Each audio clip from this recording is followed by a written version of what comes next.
আমরা পত্রিকান্তরে যে পরিসংখ্যান পেয়েছি 50 থেকে 60,000-এরও বেশি ফিলিস্তিনবাসী নারী শিশু সহ যারা হত্যাযজ্ঞের শিকার হয়েছে, প্রকৃতপক্ষে সেই পরিসংখ্যান আরো অনেক বেশি।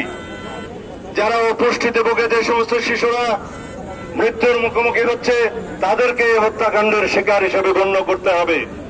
যে সমস্ত বৃদ্ধরা খাদ্যের অভাবে, বিভিন্ন চিকিৎসার অভাবে যারা মৃত্যুবরণ করছে, তারাও এই গণহত্যার শিকার।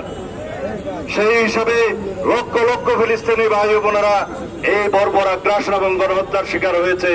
সারা পৃথিবীতে আজকে কণ্ঠ উচ্চারিত হচ্ছে ইসরায়েলের বিরুদ্ধে এবং মার্কিন ষড়যন্ত্রের বিরুদ্ধে, যে ইসরায়েলিকে যারা মদত দিচ্ছে তাদেরকে সমস্ত মদত বন্ধ করতে হবে এবং ইসরায়েলের সমস্ত পণ্য আমরা বর্জন করব। তার মানে এই না যে আমরা কোনো ব্যবসায়িক প্রতিষ্ঠানে হামলা করব। এই ইসরায়েলি সরকার জাতিসংঘের কোন নির্দেশনা, কোন অনুশাসন আজ পর্যন্ত মানেনি।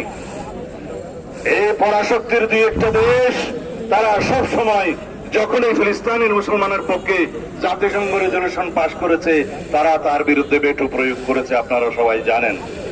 তার মানে হচ্ছে ইসরায়েলের মদতদাতা এই কয়েকটি পরাশক্তিকে তাদের ভূমিকা নিয়ে সারা বিশ্বের মানুষের কাছে জবাবদিহি করতে হবে।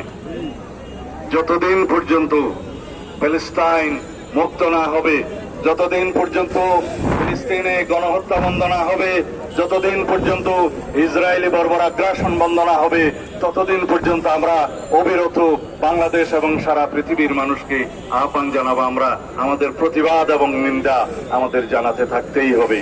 এটাই আমাদের এই পর্যন্ত করণীয়ের মধ্যে আছে।